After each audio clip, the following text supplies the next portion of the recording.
I want to use this video to switch your perspective on the entire communication skills and social skills improvement journey. Because what 99% of people think that improving your social skills is all about and becoming more social is all about is about reading as much books, brute forcing through, speaking to as many people as possible, getting as many interactions, getting as many girls' phone numbers, going on dates with girls, going to parties, going to social events, using the strategies you learn from books like How to Win Friends and Influence People.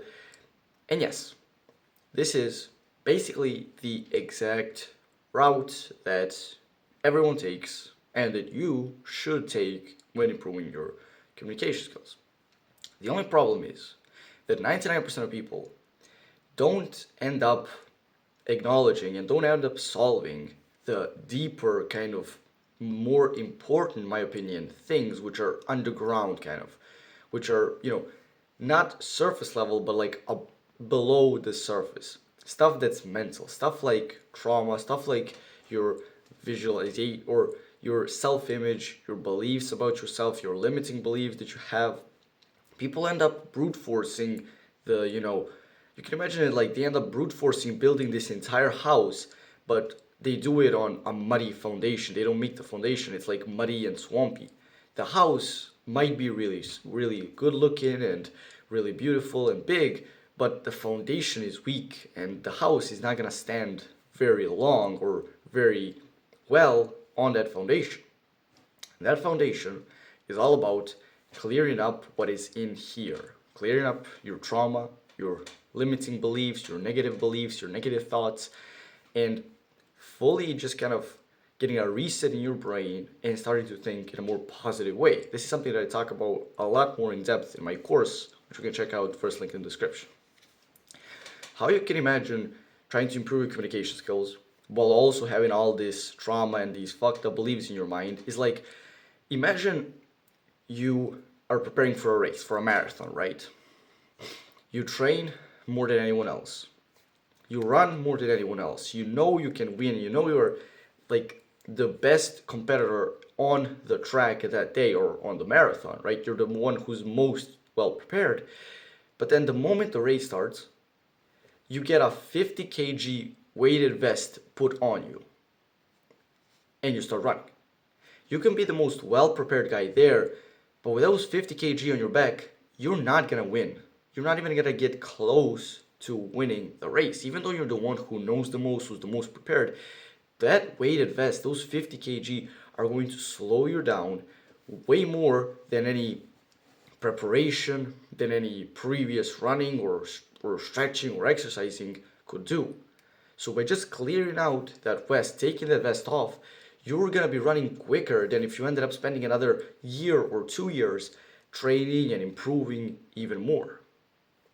From my experience, when I kind of started looking more into this and learning more about this, I noticed that the moment even the smallest kind of limiting beliefs gets cleared out of my head, the moment that I start thinking in a more positive way about even one specific small thing, I noticed that I get a boost in my confidence, a boost in my social skills, a boost in my whole kind of social prowess that's equivalent to months of just brute forcing, learning and getting more interactions with people and stuff like that. What I mean to tell you is that, as I said before with the analogy, clearing this trauma and clearing these negative beliefs and everything in your mind that you have are kind of like cheat codes to improving your social skills. An important thing as well, which is why this video I feel like is so important, is because this trauma, these negative beliefs, they aren't just for social skills. The reason I'm talking about them in the kind of area of social skills is because that's the niche of my channel. But this is something that seeps into every other area of your life. Physical, mental, it seeps into your work, into your other relationships, into even your health. It kind of just deteriorates your entire life and your well-being in general by having these thoughts, right? Because we all had this situation where you wake up in the morning and you remember something bad that's happened to you a few months ago or something embarrassing that you've done, and now all of a sudden your whole day is kind of ruined. These are things which just seep into your life and really deteriorate it and destroy it from the inside. And that's why it's so important to just clear these things out and work towards improving them. Now, the way that I found, the two best ways that have helped me the most in kind of improving this whole area is the first one is journaling. And specifically, it's kind of this like, I don't know what it would be called exactly, but it's kind of journaling in this way where you're trying to like heal trauma. What you do exactly is you take out a piece of pen, a piece of paper, and a pen, and you just start writing down like a story, something that's happened to you that was negative in your life, some memory that you have. Maybe it was the time when you went to a party and you got really drunk and you embarrassed yourself, and to this day, whenever you think back on it, it really like eats you from the inside.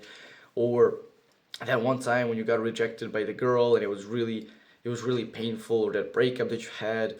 You write about something that's super painful, that to this day when you think back on that memory, it gives you a lot of pain, and you describe it on paper. You write down the exact story of what happened and how it happened. And the important thing is that you really try to feel the emotion. Like when you're visualizing the story and you're writing it, really try to imagine yourself in that situation and remember the feelings that you got. What you end up doing by writing it like this, and of course, once you finish writing the story, rip the paper, throw it away because you don't want anyone to read it.